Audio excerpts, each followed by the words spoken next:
ठाकुर जी से संबंध हो, कोई भी संबंध प्रस्तुत हो जाए ठाकुर जी के प्रति, पुत्र मानो, पति मानो, भाई मानो, बंधु मानो, सखा मानो, गुरु मानो,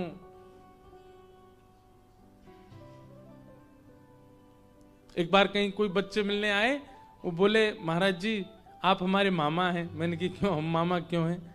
हमारी माता जी ठाकुर जी को भाई मानती हैं, तो वे हमारे मामा, और आप ठाकुर जी के सखा हैं, इसलिए आप भी हमारे मामा। हमने कहा बहुत बढ़िया। एक जगह एक व्यक्ति आया, वो बोला आप मेरे जीजा जी हो। मैंने कहा क्यों? हम किशोरी जी को अपनी बहन मानते हैं, और किशोरी जी ठाकुर जी की हैं, ठाकुर जी हमारे जीजा जी, और जीजा के भैया वो जीजा जी होते हैं। मैंने बहुत बढ़िया। संबंध मानो ठाकुर जी से कोई।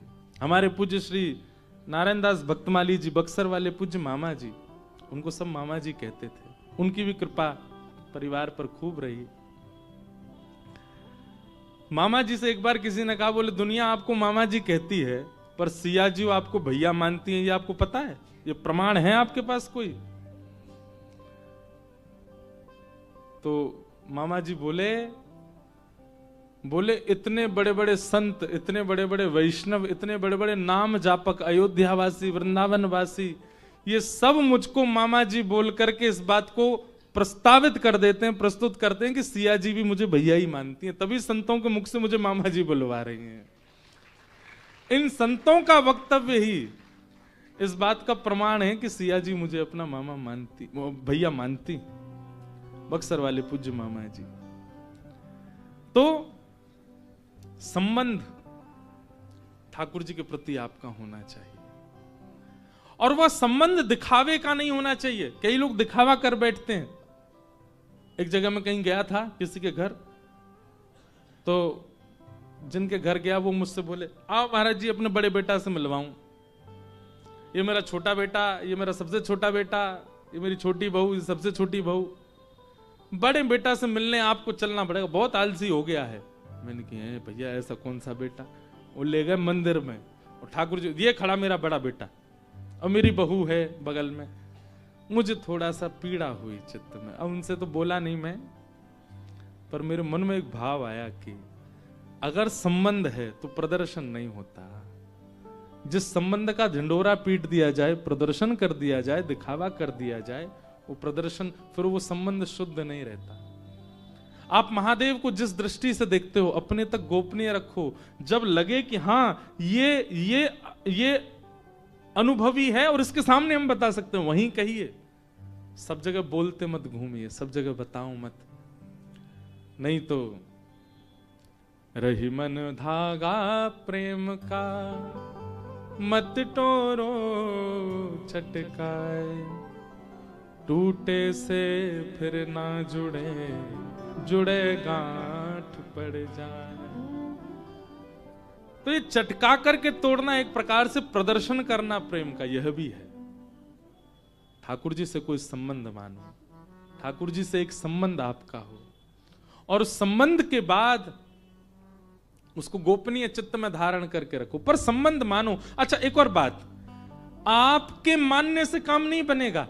कथा श्रवण कीजिए, सप्ताह पूरा श्रवण करने के बाद ठाकुर जी से ही नित्य दर्शन कीजिए, और दर्शन करके अपने मन से प्रकट मत कीजिए कि आप मेरे ये हो, नहीं।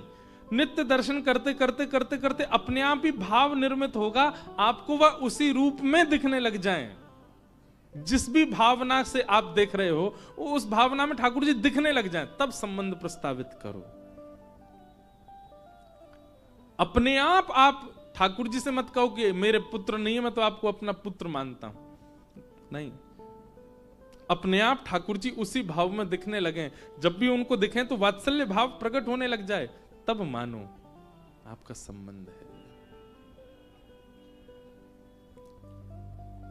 संबंध वैद्यम वास्तवमत्र वस्तु शिवदम तापत्रयो मूलनम। ठाकुर जी से आपका एक संबंध बने, और वो संबंध भी कैसा हो?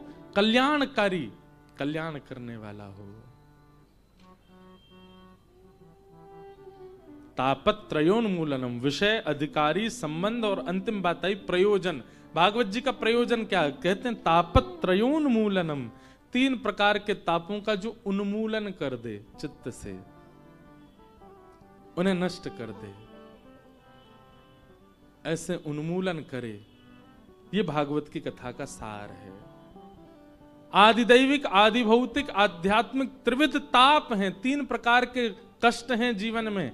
इन तीनों कष्टों का जो उन्मूलन कर दे, मतलब उनसे होने वाली पीड़ाओं का अनुभव समाप्त कर दे। आधुनिक भाषा में मैं एक बात कहता हूं, कथा क्या है? एनेस्थीसिया का इंजेक्शन है। एक बार लगा दो तो क्या होता है? सुन्न हो जाओगे। एनेस्थीसिया का इंजेक्शन लगता है तो ऑपरेशन होता है, ब्लड भी निकलता है, चीरा भी लगाया जाता है, पर दर्द नहीं होता। ठीक वैसे ही भक्ति भागवत है। एक बार किसी को लग जाए फिर उसको पीड़ा नहीं होती, उसको कष्ट नहीं होता। कथा आती है सदन कसाई, नाम सुना? सदन कसाई जी, उनको पता नहीं था, वो शालिग्राम भगवान को ही बाट मान करके और तराजू में एक तरफ रखते, दूसरी तरफ मांस रख करके तोलते थे। तब एक संत की दृष्टि पड़ी, उन्होंने कहा, अरे राम राम राम, ये क्या करते हो तुम? भगवान को जो है भार मान के तराजू में तोलते हो। सदन कसाई बेचारे भक्ति भाव वाले तो थे, बस जीवन यापन करने के लिए क्रिया कर रहे थे, मांस विक्रय की। घबरा गए, तुरंत अपने हाथ से शालिग्राम जी उठा के दिए, बोले भगवान मुझसे तो अपराध हो गया, मैं तो जानता नहीं सेवा विधि नियम क्या होता है। संत उनको लेकर के गए और शालिग्राम जी को पंचामृत अभिषेक कराया, इत्र लगा करके, तिलक लगा के, चांदी के सिंहासन पर बैठा के माला पधराई, खीर का भोग लगाया। रात्रि में शयन जैसी महापुरुष ने किया, ठाकुर जी स्वप्न में प्रकट हो गए और रोने लगे। बोले जय जय, आप रो क्यों रहे? कोई अपराध हमसे बन गया क्या? बोले मेरा मन नहीं लग रहा है, ये चांदी का सिंहासन, ये इत्र की सुगंध, इससे मुझे आनंद नहीं आ रहा है। बोले तो फिर क्या करना है? बोले वो सदन कसाई के तराजू में लुढ़कने में मुझे बहुत आनंद आ रहा था, वहीं छोड़ के आओ, मेरा वहीं मन लग रहा था। महापुरुष गए, बोले जय हो ठाकुर जी, न जाने कौन से गुण पर दयानिधि रीझ जाते हैं। ये सारे नियम हमारे लिए ही हैं, शुद्धता का, अशुद्धता का, ये इसका उसका, खुद को जहां मन करता वहां जाते हो। लेकर के गए और सदन कसाई की दुकान पर पहुंचे तो सदन कसाई तो घबरा गया। बोले अरे आप ठाकुर जी को, बोले ले रखो इनको अपनी दुकान पे, इनको यही अच्छा लगता है। रात में ठाकुर जी स्वप्न में आकर के बोले मुझको तो सदन कसाई के तराजू में लुढ़कने में सुख मिलता है। उसी समय सदन कसाई ने सोचा, मैं इतना पापी, मैं इतना पातक व्यक्ति, मैंने क्या नहीं किया? मैंने एक मांस से तोला ठाकुर जी को।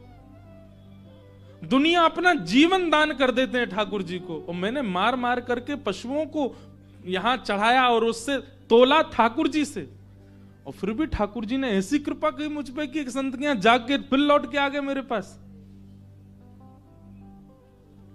एक बार भी अवगुण जान करके, मेरा दोष जान करके मेरा त्याग नहीं किया ठाकुर जी ने। और मैं इस पापी पेट के लिए, परिवार के लिए अभी भी कसाई बना बैठा हूं। उसी समय अपने सारे बुरे कर्म त्याग दिए। और ठाकुर जी जब मेरे लिए चांदी का सिंहासन छोड़ सकते हैं तो मैं मांस विक्रय नहीं छोड़ सकता। छोड़ दिया और मन बना लिया कि अब मैं ठाकुर जी का धाम में दर्शन करने जाऊंगा। तब जगन्नाथपुरी गए। बहुत सुंदर कथा है सदन कसाई की। तो क्योंकि कसाई थे और प्राचीन भारत में थोड़ा भेदभाव ज्यादा ही था,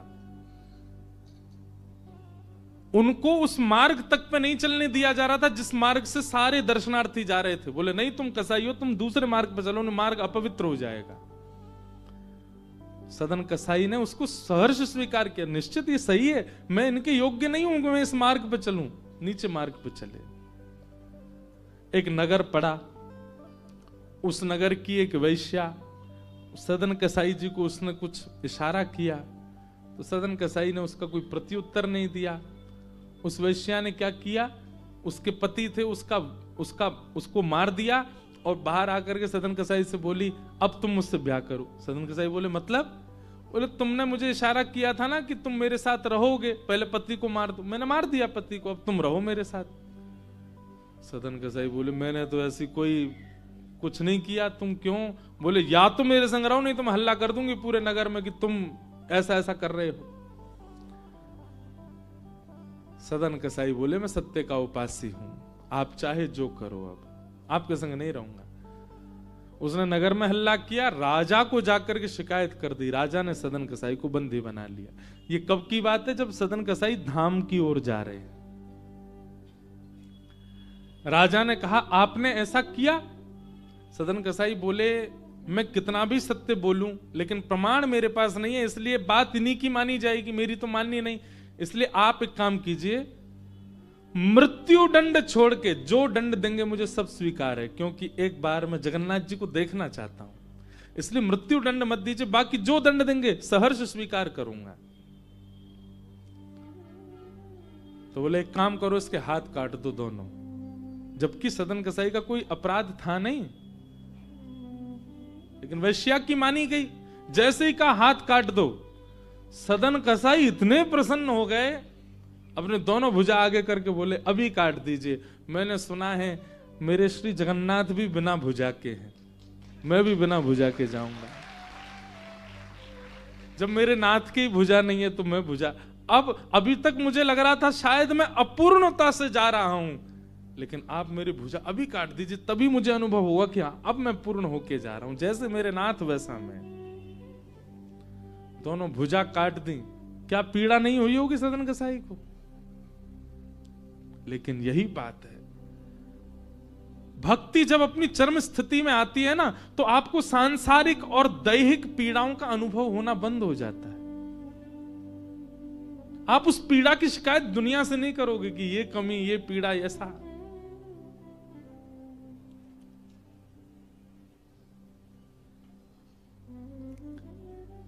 सदन कसाई गए।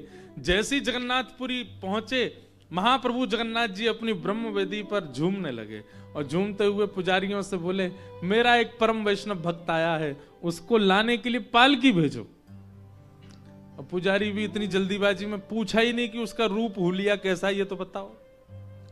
पालकी लेके दौड़े, हजारों दर्शनार्थी आ रहे जगन्नाथपुरी।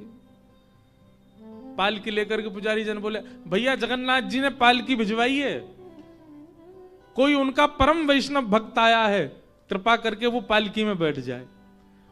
अब ये बात कही तो महाराज पालकी में बैठने वालों की भीड़ लग गई वहां पे। सब अपने गिनाने लगे, बोले हम 2 लाख नाम जप रोज करते हैं, हमसे बड़ा वैष्णव कोई नहीं होगा।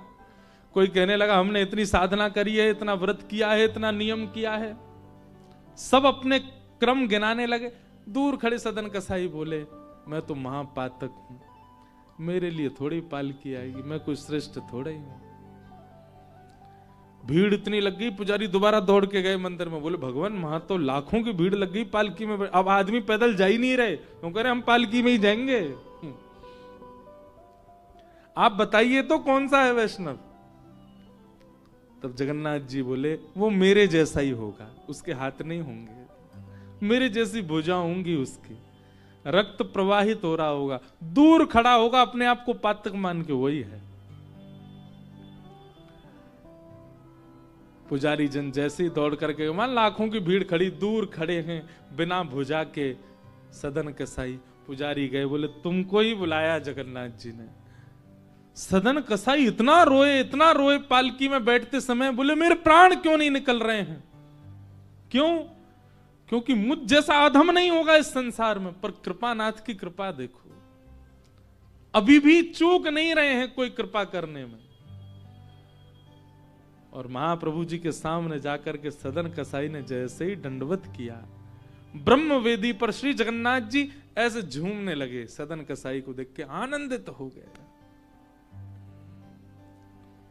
कहने का अभिप्राय, वैद्यम वास्तव मत्र वस्तु शिवदम। ठाकुर जी से जब आपका संबंध हो जाता है, आप जिस संबंध का निर्वहन करते हैं, आप केवल उस संबंध का निर्वहन तनिक करेंगे, पूर्णता तो उसकी ठाकुर जी करते हैं।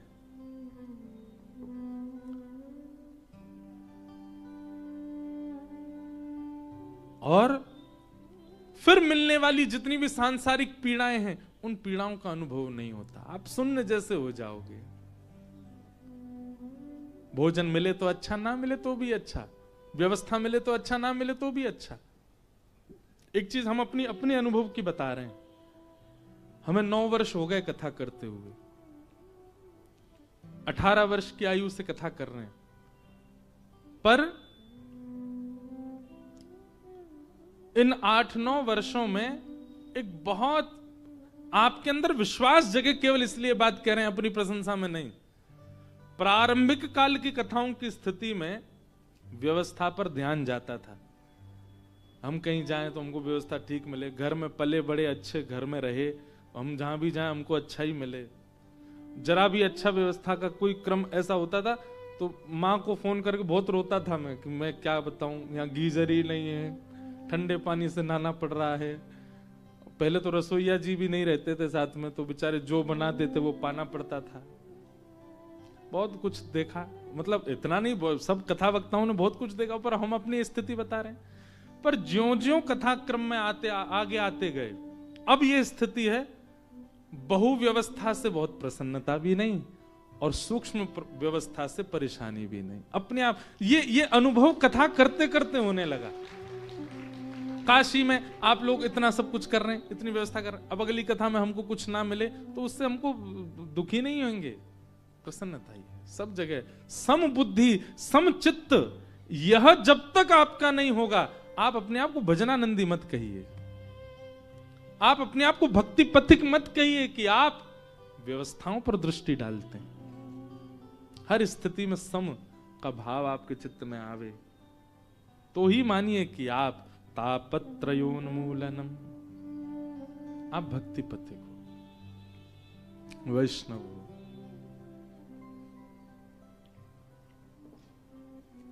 इस प्रकार भागवत जी का द्वितीय श्लोक कहा गया। और इसी द्वितीय श्लोक में श्रीमद् भागवते महामुनि कृते किंबा परैरीश्वरः सद्यो हृद्यवरुध्यते त्रिकृतुभिः शुश्रूषुभिस्तत्क्षणात्। भागवत जी में तो कहते हैं कि जैसे ही आपको पता चला कि काशी में कथा होने वाली है और आपने उसी समय मन बनाया कि मैं कथा सुनने जाऊंगा, जैसे ही आपने मन बनाया मैं कथा सुनने जाऊंगा, उसी क्षण श्री राधा रमण चित्त में आ गए। अब कथा में लाने की जिम्मेवारी ठाकुर जी की है। कथा सुनने के बाद ठाकुर जी प्रकट नहीं होंगे, कथा सुनने की इच्छा मात्र से तत्शृण्वन प्रपठन, भागवत जी में लिखा श्रीमद् भागवते महामुनि कृते किंबा परैरीश्वरः सद्यो हृदयवरुध्यते त्रिकृतुभिः, जिसकी सुनने की इच्छा मात्र से हृदय में ठाकुर जी प्रकट हो जाते हैं। ठाकुर जी जिस दिन आपको पता चला काशी में कथा, उसी दिन प्रकट हो गए चित्त में। अब चित्त में ठाकुर जी आ गए। कथा से क्या किया जा रहा है? चित्त का मार्जन किया जा रहा है, चित्त को ठाकुर जी के अनुकूल बनाया। ठाकुर जी अब अव्यवस्था में ही आ गए, लेकिन इन कथाओं को सुनकर के जो चित्त का मार्जन कर रहा होगा वहां ठाकुर जी डट जाएंगे। और 7 दिन के बाद भी मार्जन नहीं किया गया हो, ठाकुर जी प्रस्थान करेंगे। बोले बहुत बढ़िया भैया, कचुदना रहे तेरे चित्त में, तेने सफाई करी नहीं, बाकी तेरे सामने व्यास जी आ गए, कथा सुनाई, संकीर्तन सुना, फिर तू वैसो ही कोई वैसो ही रहो। ठाकुर जी प्रस्थान करेंगे। इसलिए अवसर है कथा, इसको गवाइए नहीं, गोता लगाइए और पवित्र करिए। बना करके हृदय में हम प्रेम मंदिर, बना करके हृदय में हम प्रेम मंदिर, वहीं उनको झूला झुलाया करेंगे,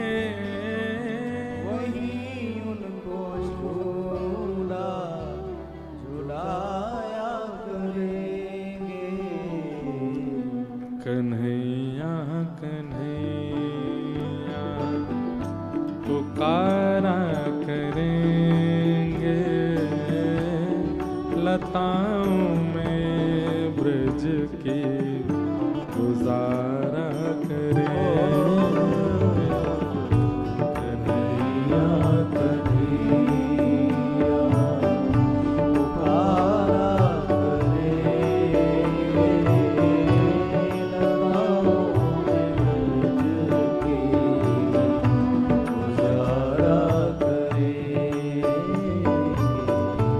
कन्हैया कन्हैया पुकारा करेंगे लताओं में ब्रज की गुजारा करेंगे। कन्हैया कन्हैया पुकारा करेंगे लताओं में ब्रज की गुजारा करेंगे। तो जो रूठेंगे हमसे वो बांके बिहारी, जो रूठेंगे हमसे वो बांके बिहारी, जो रूठेंगे हमसे वो रमण बिहारी, जो रूठेंगे हमसे वो रमण बिहारी। चरण पड़ उन्हें हम मनाया करेंगे।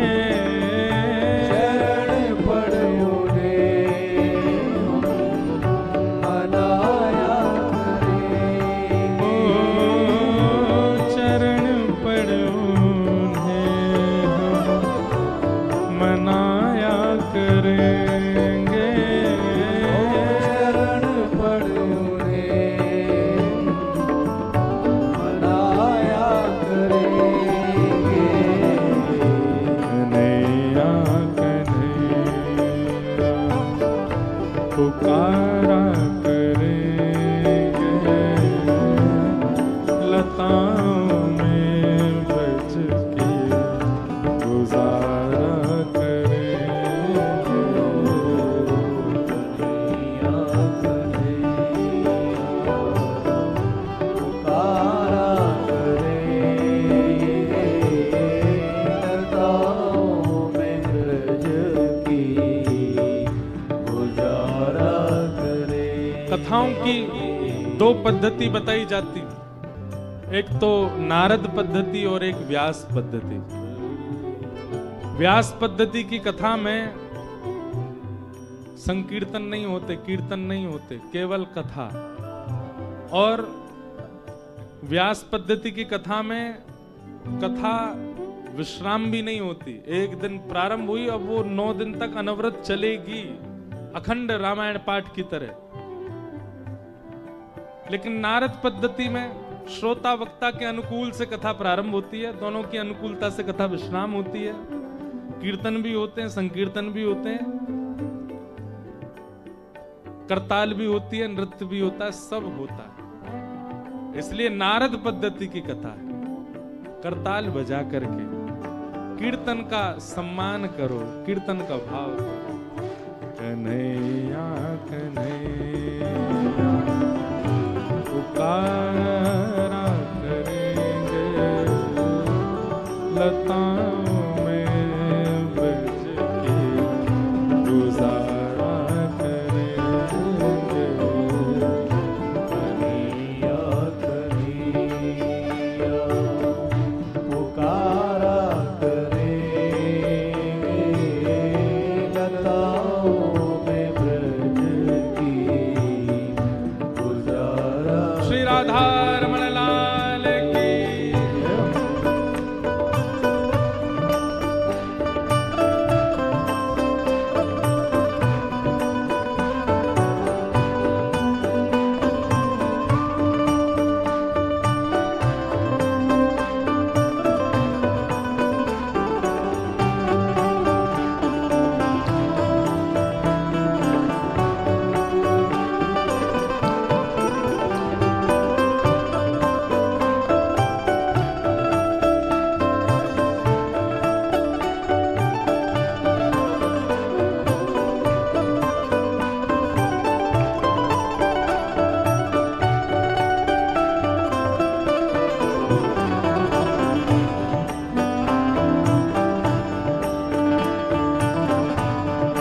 सारे उन्होंने नचाए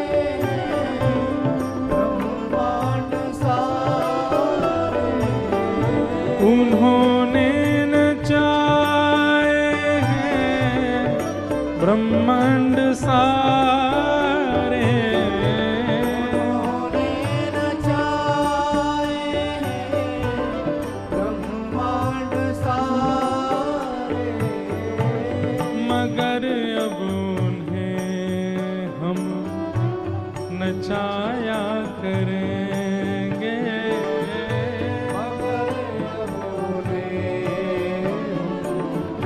नचाया करेंगे। कई लोग इस भाव पर कह सकते हैं कैसी बात है, ठाकुर जी को नचाने की बात कर रहे हैं मंच से बैठ करके। हम नहीं कह रहे, रसखान कह रहे हैं। ताही अहीर की छोहरिया छचिया बरी छाछ पे नाच नचायो। त्रिलोकीनाथ जगन्नाथ पति को ब्रज की गोपियां क्या करती हैं?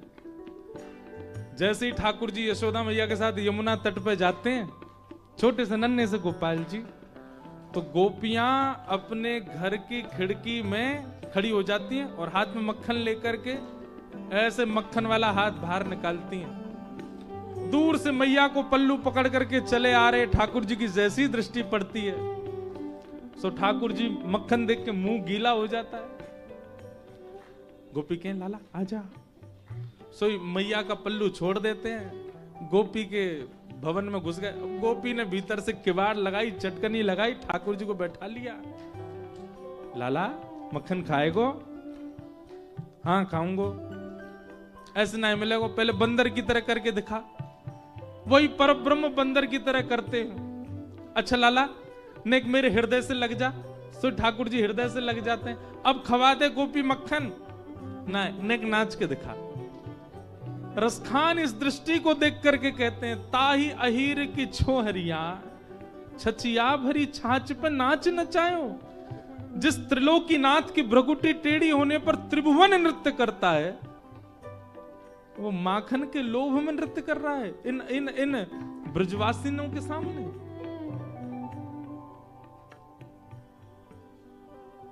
नाव में बैठ गए केवट की।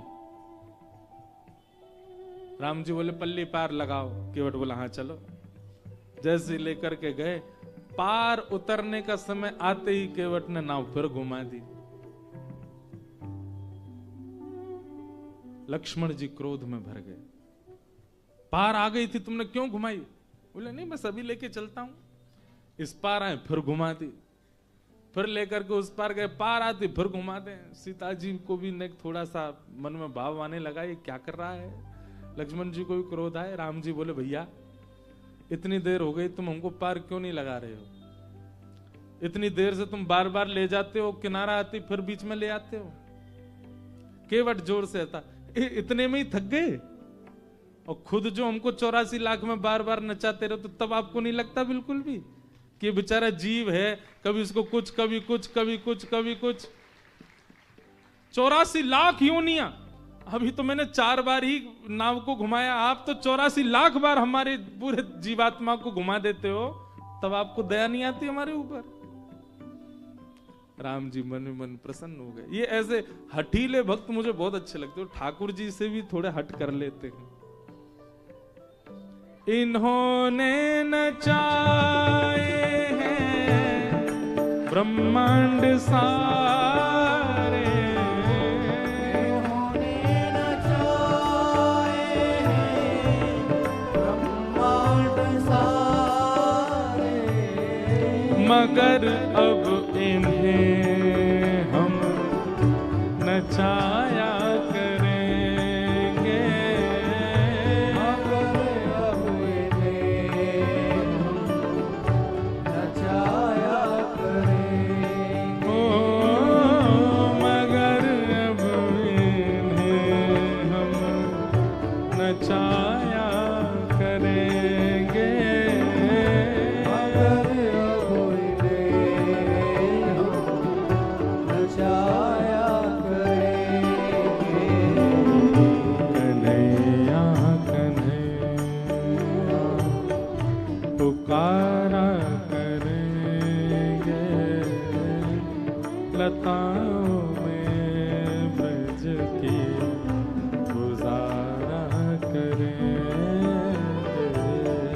कन्हैया कन्हैया पुकारा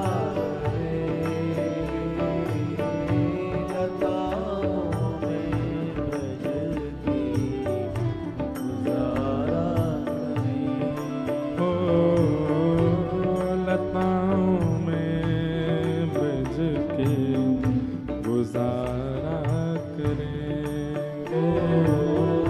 लताओं में ब्रज की गुजारा श्रीमद्भागवते महामुनि कृते किंबा परैरीश्वरः सद्यो हृदयवरुध्यते त्रिकृतभि शुश्रूषुभिस्तत्क्षणात्। जिनकी सुनने की इच्छा मात्र से हरिश्चित्तम समाचरेत। कथा सुनने के बाद क्या होगा ये तो अभी कहा ही नहीं गया है, केवल सुनने की इच्छा मात्र से हरि आ जाते हैं चित्त में। ऐसी भागवत की कथा।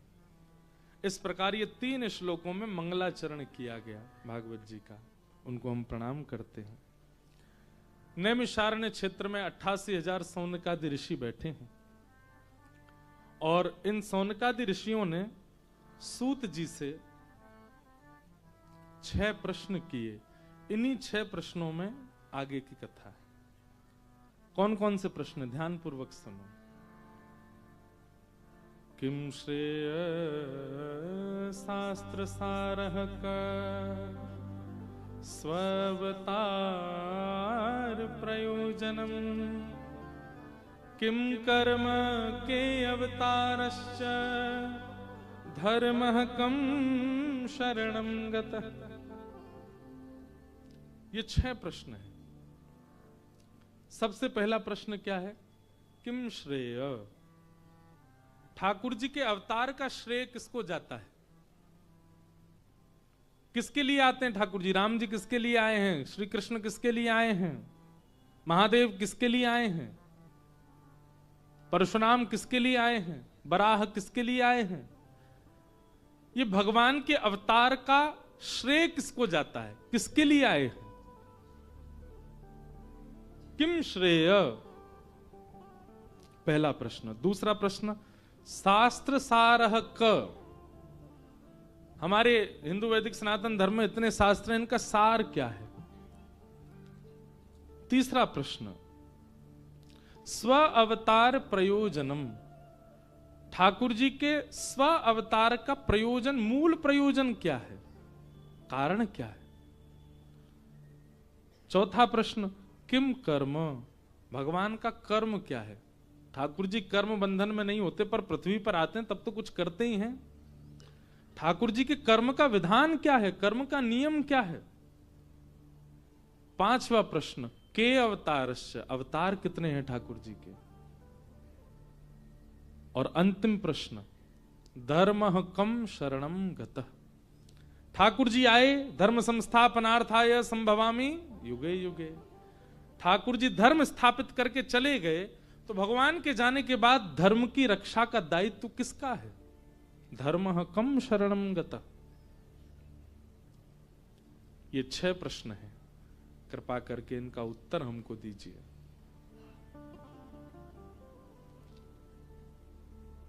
सबसे पहली बात, किम श्रेय। ठाकुर जी के अवतार का श्रेय किसको जाता है? इसका उत्तर भगवान ने कुंती माता के प्रसंग में दिया है, जब कुंती भगवान की स्तुति गाती है।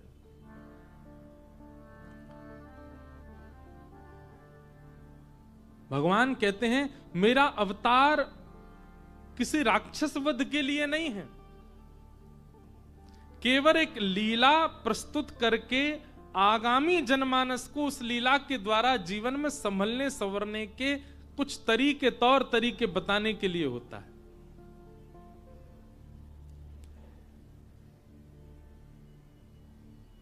जैसे गर्म वस्तु की ओर अभी जैसे बालक यहां नीचे खेल रहे हैं, हमको दिख रहे हैं, ये कुछ ऐसा करने के लिए जाएं जिससे इनको हानि है, पर उसको तो पता नहीं। तो कई बार माता पिता क्या करते हैं, जैसे गर्म चीज की ओर बालक जाए बार बार जाए ना माने तो माँ क्या करती है, उस गर्म वस्तु की ओर खुद जाती है और बालक को देखो देखो और छू के फिर करती है, ताता ताता लग गई। तो बालक को पता चल जाता है कि इधर ताता है, इधर हमको जाना नहीं है। और फिर कोई और भी जाता है ना तो बालक उसको बोलता है, नहीं ताता, दूसरों को भी रोक देता है, यहां मत जाओ। ठीक वैसे ही ये संसार हम मानवों को ऐसा प्रतीत होता है कि यहां सब चीज हमारे लिए है। ठाकुर जी हमसे पहले आकर के लीला करके हमारे लिए कई नियम बताए जाते हैं। ये संसार सब लगेगा अपना सा, पर यहां भाई के प्रति, पत्नी के प्रति, पिता के प्रति, मां के प्रति, शत्रु के प्रति संबंध कैसे हो, नियम कैसा हो, व्यवहार कैसा हो, इसलिए ठाकुर जी स्वयं लीला करके जाते। उनको लीला की आवश्यकता नहीं, पर वो करते हैं ताकि हम सावधान हों।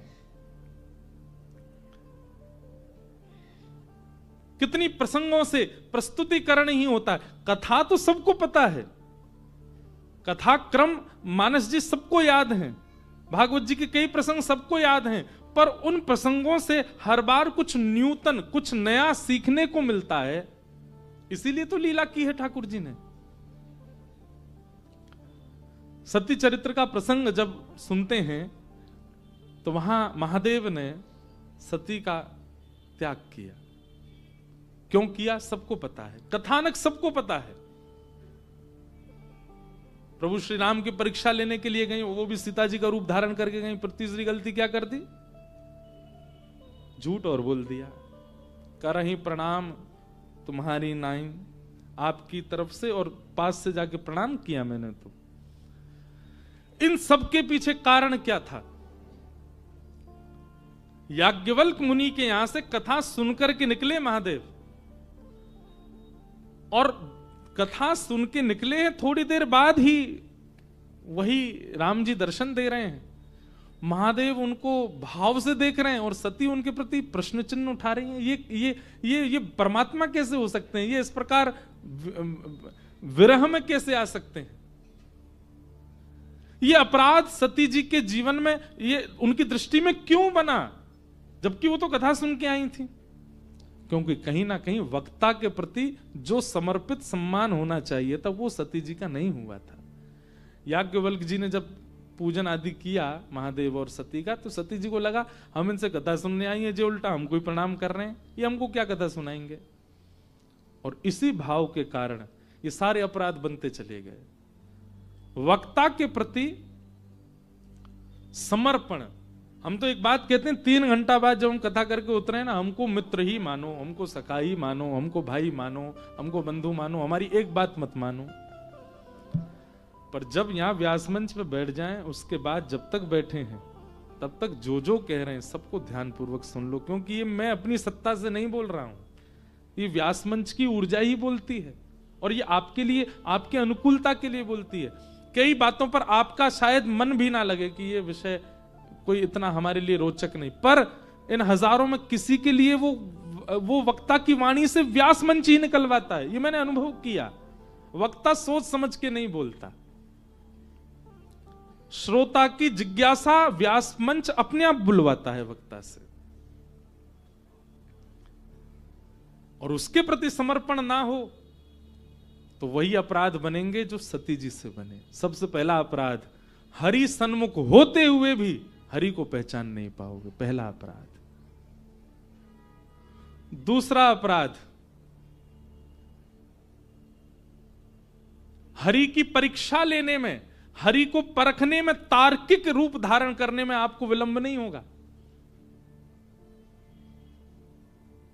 ऐसा कैसे हो सकता है, ये कैसे हो सकता है? ये प्रश्न चिन्ह आपके चित्त में कथा सुनने के बाद भी तार्किक प्रश्न प्रकट हो रहे हैं, इसका मतलब वक्ता के प्रति आपका समर्पण नहीं था, इसलिए आप तर्क बुद्धि से परब्रह्म को देख रहे हो। तो पहला अपराध क्या बनेगा? हरि सन्मुख होते हुए भी भाव नहीं जगेगा। दूसरा, तार्किक प्रश्न चित्त में प्रकट होने लगेंगे। और तीसरा, असत्य संभाषण। झूठ बोलने में गुरु सन्मुख जाकर के भी आपको लज्जा नहीं होगी, झूठ बोलने में भी आपको भयभीतता नहीं होगी, आप बोल दोगे। अब ये तो एक बात हमने बताई, अब आती है लीला की बात। सती जी ने ये सब क्यों किया? वो पराम्बा है, वो जगदम्बा है।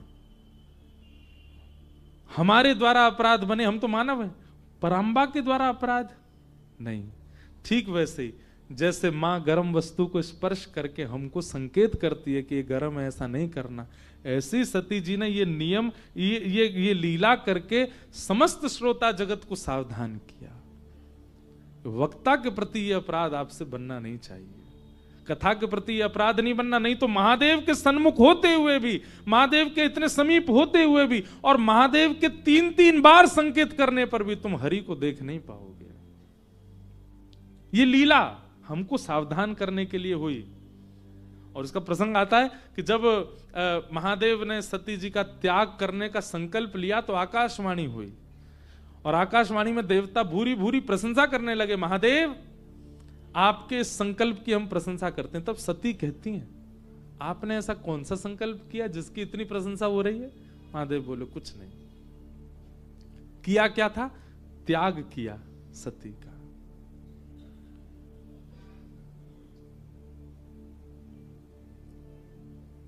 एक होड़ लगी है नारायण में और हरि में और हर में, एक दूसरे के कौन बड़े सेवक। नारायण तो अपना प्रस्तुत कर चुके हैं, पर हर को ये चिंता है कि मैं ज्यादा बड़ा सेवक कहलाऊं हरि का। और जब ये बात सती को पता चली तो उन्होंने कहा कि ये तो तभी प्रस्तुत हो सकता है जब बहुत बड़ा त्याग महादेव करें, और महादेव के सबसे हृदय के समीप मैं हूं। यदि मेरा त्याग ये हरि के लिए करें तो ये सबसे बड़े उपासक माने जाएंगे। इसलिए सती जी ने पूरा लीला क्रम किया ताकि महादेव त्याग करें और महादेव सुव्यवस्थित हो जाएं सबसे बड़े हरि उपासक के रूप में। अब सब लीलाएं हैं, इन लीलाओं से बहुत कुछ घटता है। कई बार परस्पर प्रेम को प्रकट करने के लिए लीला होती है, कई बार रसिक जनों को सुख देने के लिए लीला होती है, और कई बार हमको सावधान करने के लिए लीला होती है। लीला सुनते समय कदापि यह भाव नहीं आना चाहिए कि क्या परब्रह्म इस समय अज्ञानी है। नहीं, सब जानते हैं, केवल हमारे लिए कर रहे हैं।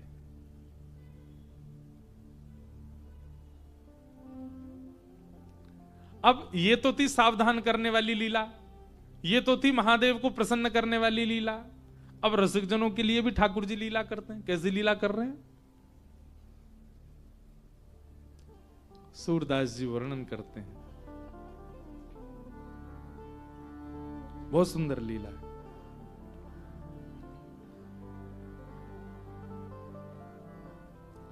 गाएंगे नहीं, केवल सुना देते हैं।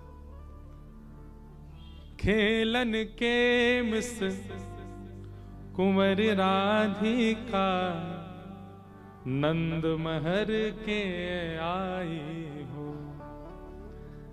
सूरदास जी वर्णन कर रहे हैं, ध्यान से सुनना। पूरी लीला नहीं सुनाएंगे, किसी और दिन सुनाएंगे। ठाकुर जी और किशोरी जी का प्रथम मिलन हुआ यमुना तट पर, और यमुना तट पर मिलने के बाद ठाकुर जी पहली बार मिले किशोरी जी से। और वैसे तो नित्य दोनों संगी रहते हैं, पर हम रसिकों को सुख देने के लिए एक प्रथम मिलन की लीला का विस्तार किया।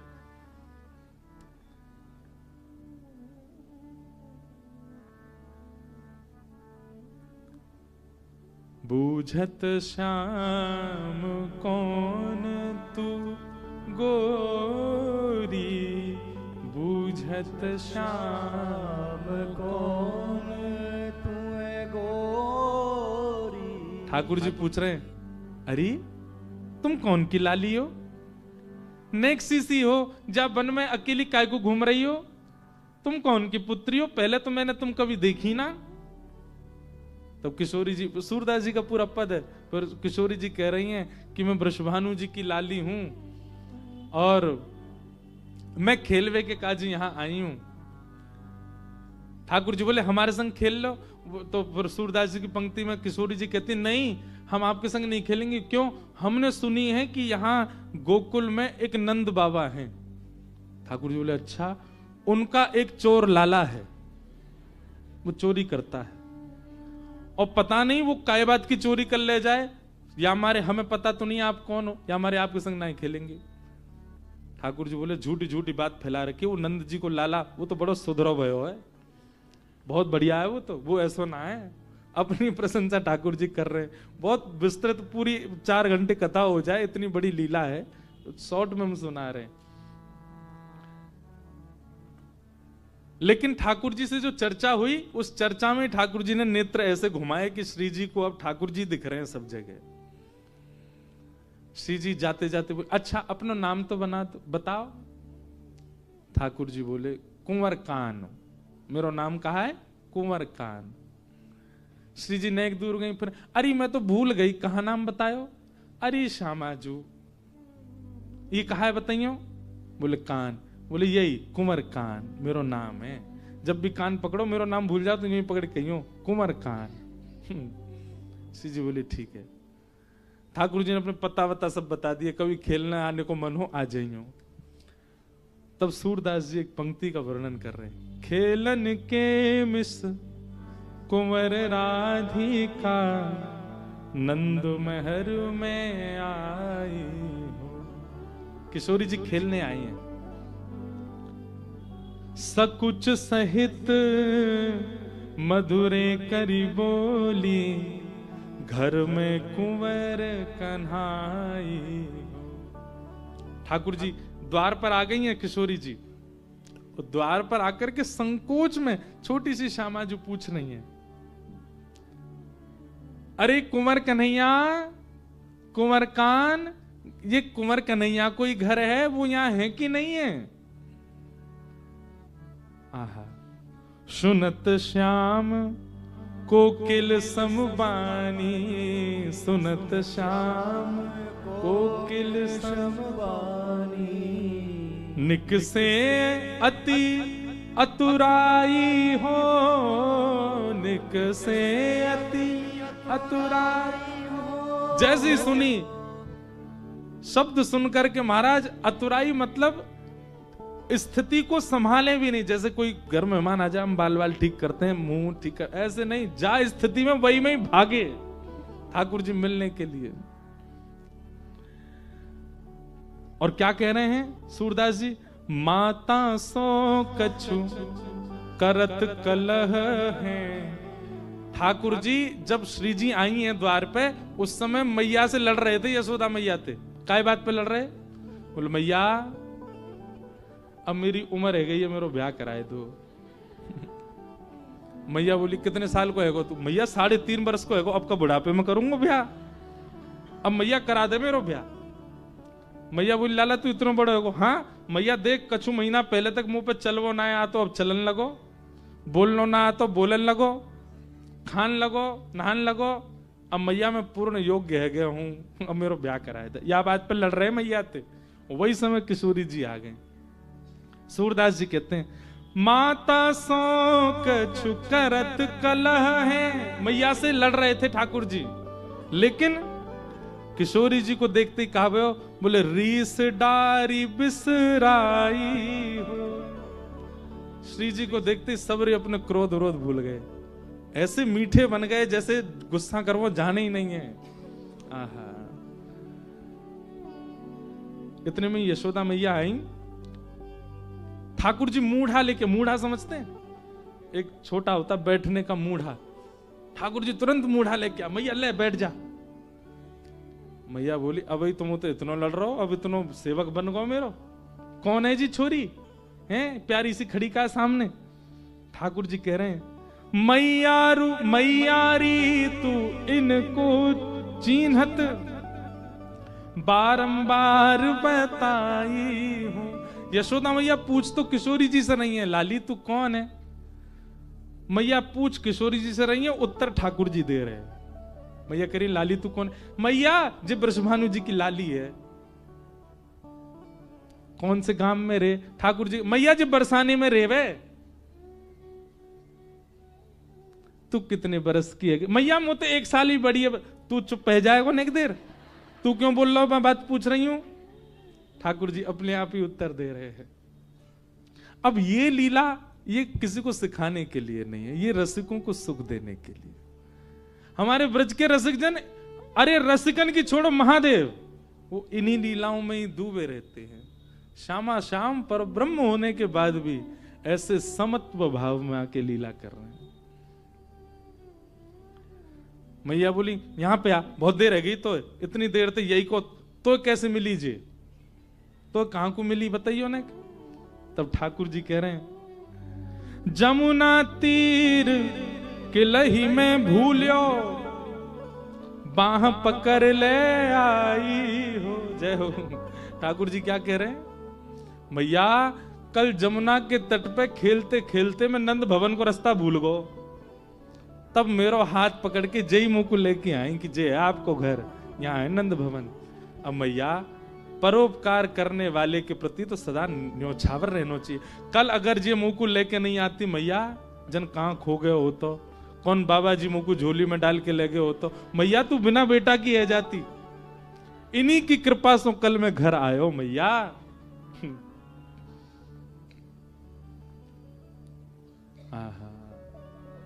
सूर श्याम ऐसे गुण के आगर, सूर श्याम ऐसे गुण के आगर, नागर बहुत रे झाई। ठाकुर जी की ऐसी बातें सुनकर के किशोरी जी खूब रीझ रही, खूब आनंदित हो रही। अब इस लीला का प्रकरण किस लिए है, रसिकों को सुख देने। भक्ति की चरम स्थिति जब आ जाती है ना, आप ज्ञान वैराग्य और भक्ति तीनों सोपान जब आप पार कर जाते हैं, तब आप रसिकों की श्रेणी में आते हैं। तब आपको ज्ञान से इतना अभिप्राय नहीं होता, आपको वैराग्य से इतना अभिप्राय नहीं होता, आपको संसारी व्यवस्था भावों से इतना अभिप्राय नहीं होता। फिर तो आप लीला में ही खोए रहते हो, डूबे रहते हो।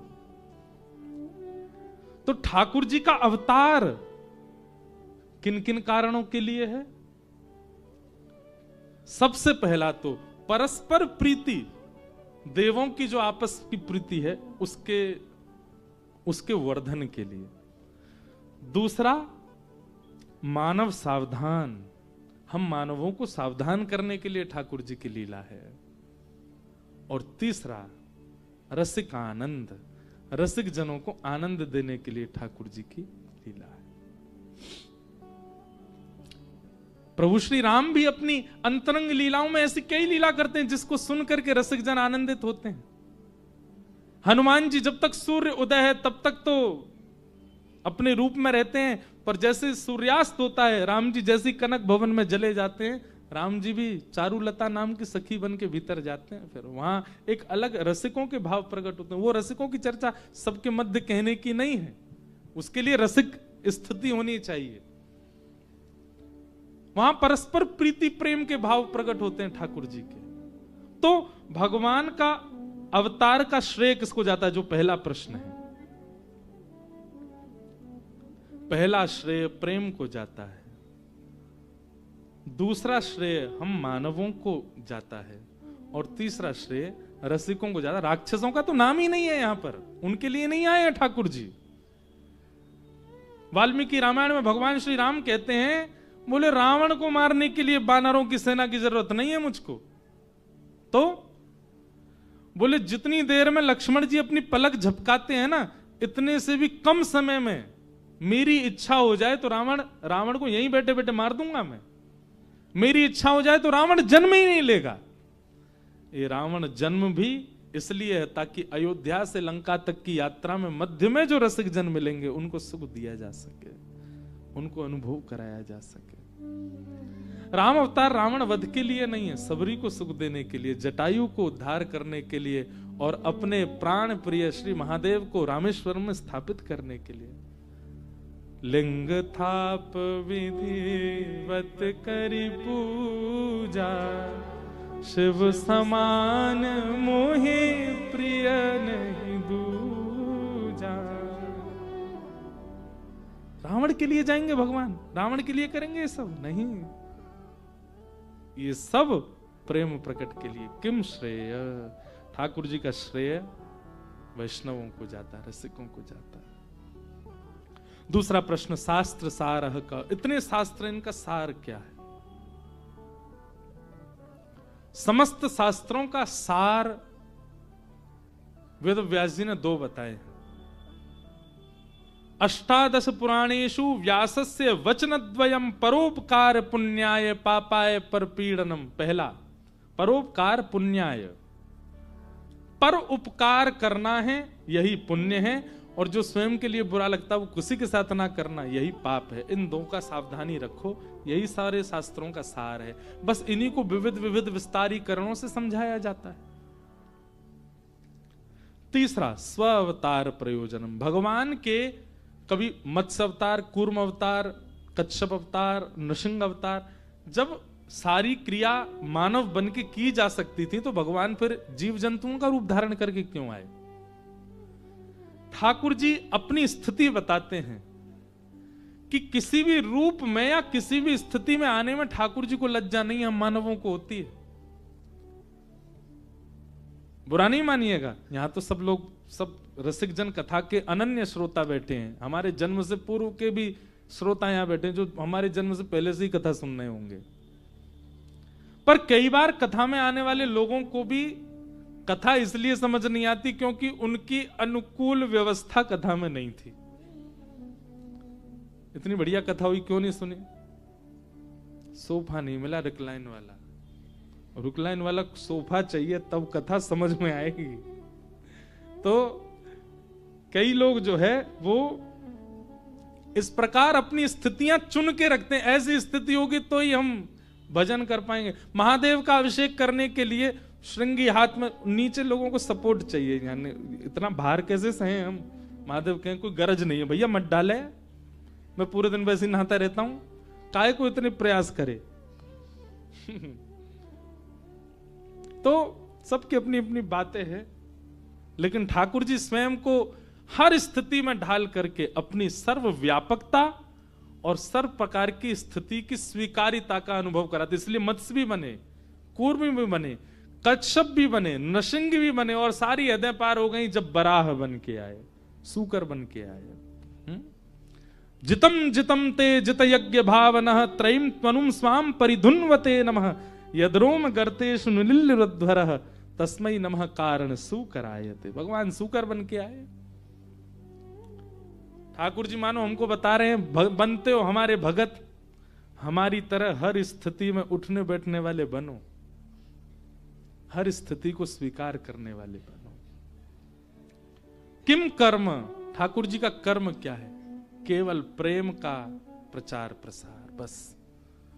भगवान श्री कृष्ण की संपूर्ण लीला आप सुनेंगे, आपको एक बार भी ये सुनाई नहीं देगा कि अपने सिर पे हाथ धर के भगवान रोए, ऐसा क्यों हो रहा है मेरे साथ। नहीं, अपनी हर स्थिति को ठाकुर जी ने प्रेम से सहर्ष स्वीकार किया। किम कर्म, तो प्रेम स्वीकारीकरण। के अवतारश्च, भगवान के अवतार कितने हैं? कोई 10 कहता है, कोई 24 कहता है, पर भागवत जी में एक जगह लिखा अनुक्रमिष्यति बाल बुद्धि। भगवान कहते हैं कि मेरे इतने अवतार हैं कि आप पूरी पृथ्वी के मिट्टी के कण गिन सकते हो, पर मेरे अवतार नहीं गिन पाओगे, इतने अवतार। कहने सुनने के लिए 24 और 10 बताए जाते हैं, पर ठाकुर जी का इस समय हम काशी में बैठ के कथा सुन रहे हैं, कहीं अवतार हो रहा है, किसी के ऊपर ठाकुर जी कृपा कर रहे हैं? अनेक अवतार, कोई गिनती नहीं है उनकी। धर्म, इसलिए जो समझ में आ जाए, जो सन्मुख आ जाए, उस अवतार को सुन लीजिए। इसके विवाद में मत रहो, कितने अनेक। और अंतिम प्रश्न किया, धर्म कम शरणम गतः।